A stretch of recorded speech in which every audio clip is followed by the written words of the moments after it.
Hi everyone, my name is Wayne Jones. I'm the University Librarian here at Carleton, and we're here for Tell Me About Yourself, which is our series of interviews with various staff who have volunteered to be interviewed. I'm here with Jennifer Browning, who's our Cataloging and Metadata Librarian.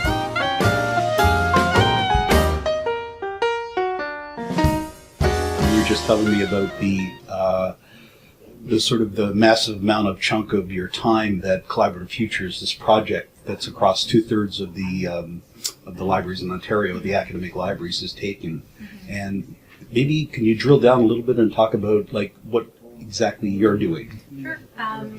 One sort of major project that's required for this is a couple of related things. A lot of metadata cleanup to ensure that the data that we're going to be transitioning and migrating into the new system is one side of it is to ensure that they have OCLC numbers in them, so that allows for matching to the other institutions' records.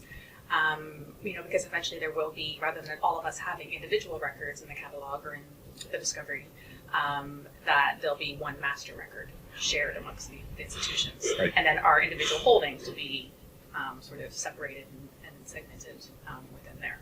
So a lot of it is right now sort of the reclamation process for the OCLC records. We had to send a great deal of our records to OCLC to have them matched and have OCLC numbers put into them and then sent back to us. Reclamation meaning we now have records with OCLC numbers. We send them to OCLC. They do a match, give us a full record, and send back. Yeah, or even if we don't have records that have OCLC numbers in them, they're able to match based on various criteria, and then supply us with an OCLC number based on that record and bring it back to us. So yeah, there's a few degrees to it. And as I said, so that's used to assist with the matching and migration process of our data. And then also sort of part and parcel with that is a lot of just metadata cleanup. As you know, sort of metadata standards have shifted quite a bit over time. And so there was pre-ACR2 rules, now there were ACR2 rules, and now there's RDA rules, all within sort of a MARC structure. Right. And so we have really old records that might be, pre-today's standard, and so we want to bring those up to snuff, if you will. So sort of finding collections that we can target, whether it be serials or, certain formats and that sort of thing that we can target to improve the quality of the metadata before we even send them to the OCLC reclamation process. Oh, okay. Yeah. So by up to snuff for those really old ones, you mean not just sending them as they are to OCLC, but actually getting them in a little bit of shape before they even get sent. That's right. Yeah, definitely a lot of that involves our serials records, and which is notoriously very complicated cataloging, and so ensuring that we have the correct coding and the correct what's used today and employed today for serials cataloging wasn't necessarily what we did back when they were originally cataloged. So making sure that they're brought up to standard, and then so basically yes, when we first sent our first batch of OCLC records, we didn't include our serials. Right. We held those ones back because we're doing various projects within the serials to bring them up to quality, and then we'll send them in the next phase for OCLC reclamation. So one of the big advantages then, if I'm reading this right, is that, for example, I know that once Cloud Futures is working, let's say a year from now, a student will be able to do a search and see records in Guelph and records in Brock and records in Carleton and whatever. But I believe you will also be able to narrow and say, I just want to search in Carleton. Yeah. So one of the advantages there would be that we will, apart from the fact that we will have a shared database with the other 13 libraries, we will have a pretty cleaned up database just for Carleton records as well. That's right, and I think it's an opportunity to really highlight what's unique to Carleton too, not just in terms of traditional formats, or print resources or serials or whatever, but also our special collections and that sort of thing. So yeah, a user. The idea is that a user, like as you said, will be able to say, okay, well, I just want this ebook, and I don't really care where it's coming from, in a Collaborative Future sense. As long as there's holdings within their institution, they can access it. Where the record comes from doesn't really matter. But then, yes, they could ideally just search Carleton's collections and find what might be relevant or special to them for their research needs. And frankly, if it didn't work like that, I think that would be a huge disadvantage, because there are, for whatever purposes, there are going to be users who say, I'm here at Carleton, I want to know what I can get right now to take home with me. Kind of Exactly. thing. They don't care that they can get something in 2 days from Brock and get it, but that's not what And they that's want. it. But- You know, it's kind of like an on-demand thing. Yeah. You know, turnaround time is a big consideration, and also, you know, for certain disciplines, the format really matters, and the edition really matters. So even though you might have a resource available electronic, they might want that really special print edition that we have here. So that might be something they'd be looking at specifically. Right. Can I ask also, as you mentioned, before your little interval with University of Toronto, you used to be our authority specialist here. How did you come into that job? Was that out of a job being available, which of course is always the case with everything, but did you have a natural inclination or interest in, if I can call it, technical things like that, or how did that go? I'd say it's a combination of both.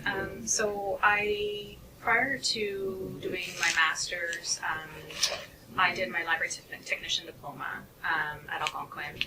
Had a short stint at the Department of Justice Library, and then I got a catalog maintenance position here. And that was my first position actually at Carleton prior to the authority control position. And then I was sort of keen for other opportunities and sort of wanted to make that transition from sort of the maintenance and binding aspect of it to more of the cataloging group. Sure. Partly because of, I think, need, because someone had retired. Some of that authority control work came to me. And then when the authority control position came up, I was like, I definitely want to go for this. So it was a combination of, you know, timing and desire, I guess. And so I applied for it and was successful. And we're several years in that, right? Yeah, I think it was, I'm starting to think about timing. I think I started there in 2011. I think I started here at Carleton in 2009, so it's been actually 10 years since I was first hired. So I was 2 years in my first position, and then it was 2011 to 2014, and then I took a leave of absence to do my master's, and I came back to that same authority control position in 2015. Right. That's another thing. I mean, say what you want about this, but I wanted to ask you about, because you did take a full year off and did your master's. You actually went to London and lived there and all that. Yeah. It was one could say, a bold move. Yeah, it was for sure. You know, definitely my family members and colleagues and everybody was kind of like, on one hand, very supportive, but some people were kind of questioning that move too. I'm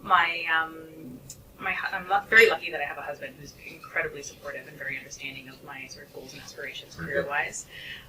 So when I told, you know, conversations arose of me wanting to go and do my master's, and you know, there's options of doing them online now. I couldn't do the Ottawa U one because I'm not fully bilingual, and that was just starting at the time, so I was a little bit uncertain about that program. Right.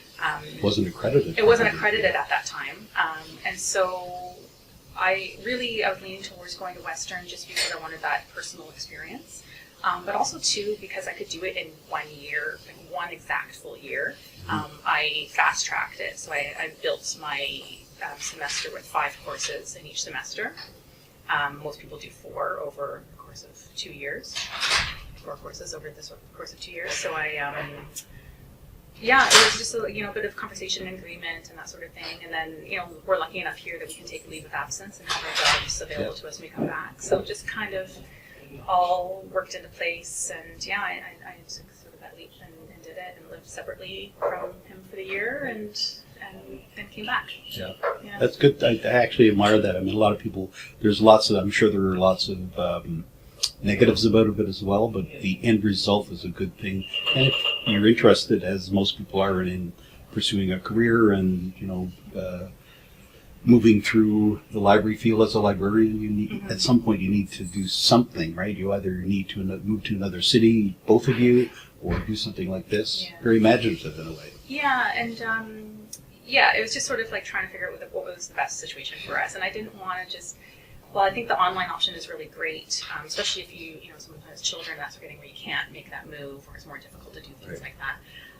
But for me, I just didn't want to sort of drag things out any much longer. Like, I'd already done the technician diploma. I'd already been working here for some time, so I think I was just really ready to kind of nip things in the bud and get going with my pursuit for librarianship. Yeah. So. Can I go back to the Collab Futures thing? So let's say Collab Futures takes 75% of your time, or is that the kind of rate? Sure. Yeah, maybe even closer to 80. Wow. Okay. Yeah. That's wow. Yeah. So, what are some of the other duties that you may be doing less now, but that are encompassed in the position description that you have? I'd say it's hard to say because I was sort of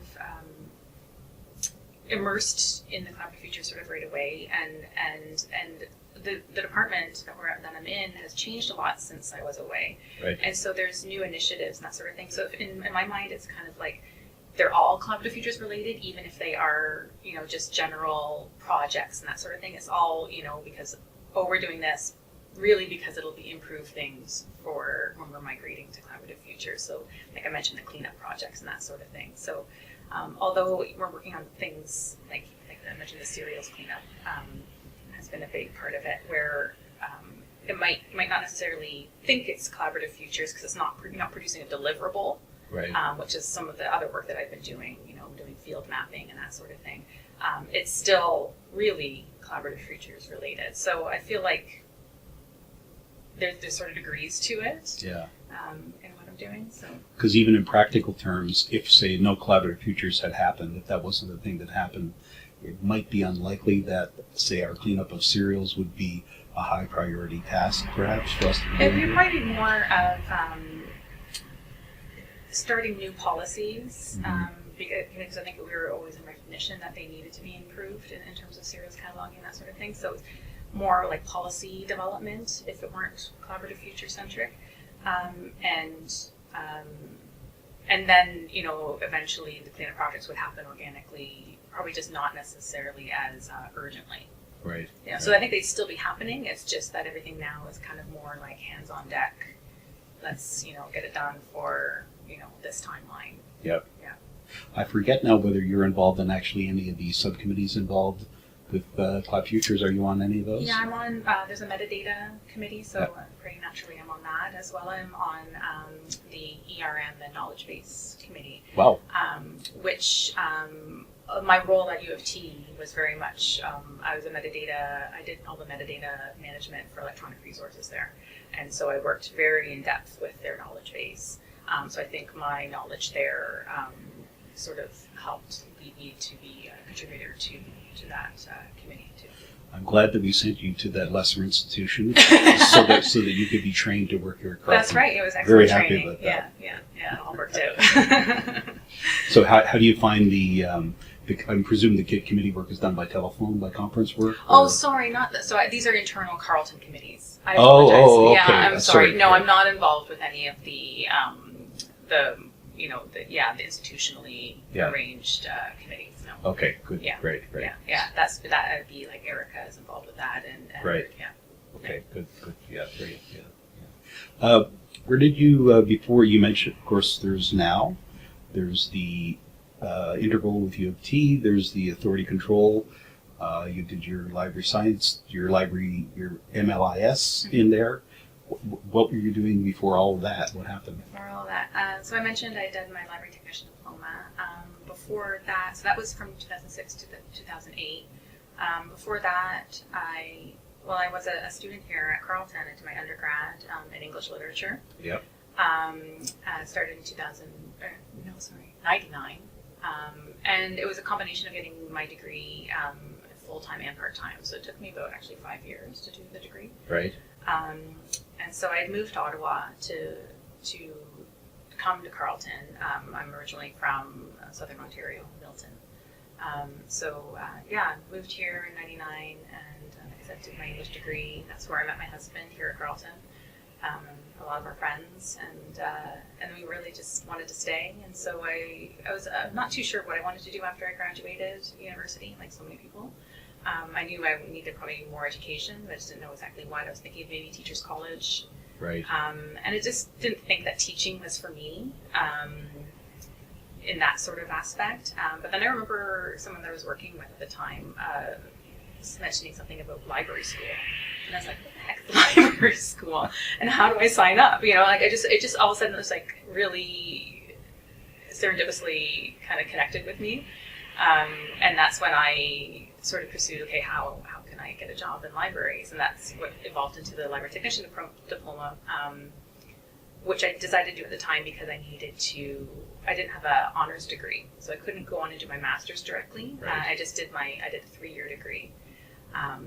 So that's why I went and did the technician diploma. And then fortunate enough that I ended up working here, I was able to upgrade my general degree to an honors degree. Nice. Part-time and evenings and weekends and that sort of thing, and get that so that I could go ahead and do my master's after that. Yeah. So it's been kind of a long pursuit to end up where I am now.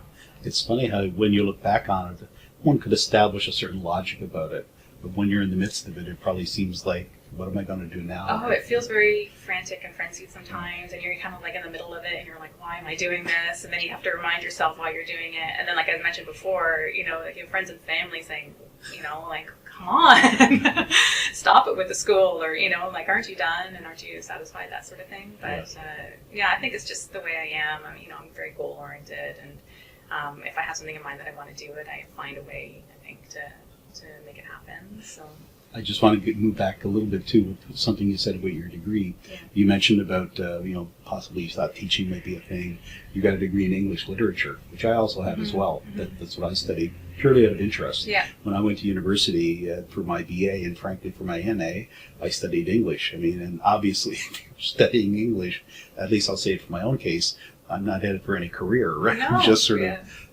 Did you, when you decided that you wanted to study in English, was it out of interest, or were you thinking, well, this is a bachelor's degree that could be the basis for a BEd kind of thing, or something like that? I was actually wanting to do journalism. Oh.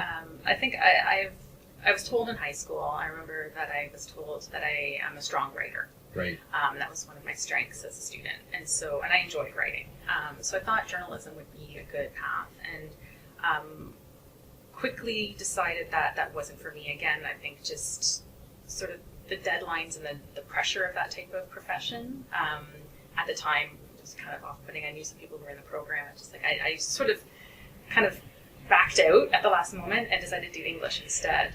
I had a wonderful, back when we had OAC in university, like grade 13, Right. Which was required to do university. I had a really wonderful English professor. I still remember him and how sort of influential he was. He was very kind of out there and eccentric and that sort of thing. But he was encouraging, sort of nurturing to that my interest in reading and the critical analysis of literature and all that kind of stuff. So I really feel like English was just a better fit. And then, as you mentioned, I was just sort of maybe I'll just figure it out as I go along, Right. where that leads to career-wise. But I'm sure also, I imagine my parents were also thinking, what the heck are you going to do with an English degree? So.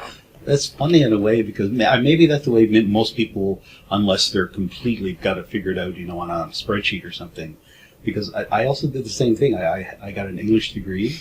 I actually enrolled in journalism school, was there for a term, dropped out, knew it wasn't for me. That's right. And then discovered this thing. Oh, there's something called library school? It's so very, very interesting. Yeah. It's funny how things I think there's degrees of people where, some people know, in high school, they know what they want to do. They know they want to be a doctor, they don't want to be a lawyer or whatever, and this is their path to do that.